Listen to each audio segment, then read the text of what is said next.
দেখেন এই যে এই ছেলেটার বাসায় আর কি, মানে এই ছেলেটার বাসায় আর কি আপনার আখি ওরা আমার জামা কাপড় যা ছিল, আমার আসবাবপত্র যা ছিল সব কিছু এই ছেলেটার বাসায় রাখছে। হ্যাঁ, তো এই ছেলেটাকে বলছি কালকে যে আমার ভাই যাবে তো দিয়ে দিতে ড্রেসগুলা। আমি তো ঢাকা যাব না, মানে একবার মানে সাপের কামড় খাইছে, আবার কি সাপের কামড় খাইতে যাব? সুন্দর মতো কথা বলতেছে আমাকে নেওয়ার জন্য। ওই যে পুলিশ ভাড়া করছে, পুলিশ টাকা দিচ্ছে, এখন গেলে পুলিশ আটকাবে, ওই করবে সেই করবে, জোর জবরদস্তি করবে। তো আমি বলছি না আমার সুন্দর মতো যে আমার ভাইয়া যাবে, তার কাছে দিয়ে দাও, তারা দিবে না।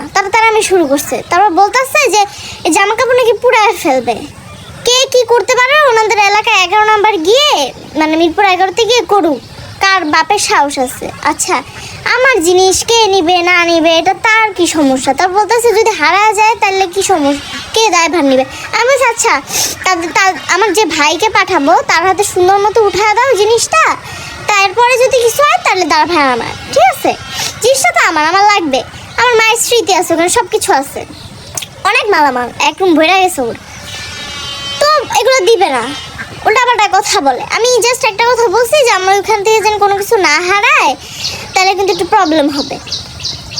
ও মা আমাকে উল্টাপাল্টা চিল্লানো শুরু করছে, কি আমি হারাবো মানে এই সেই হ্যানত্যান।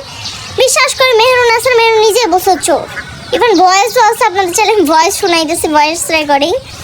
এখন এইসব শুরু করছে, মানে সব কিছু দিক দিয়ে আমার একা করে দিতেছে, বুঝতে পারছেন?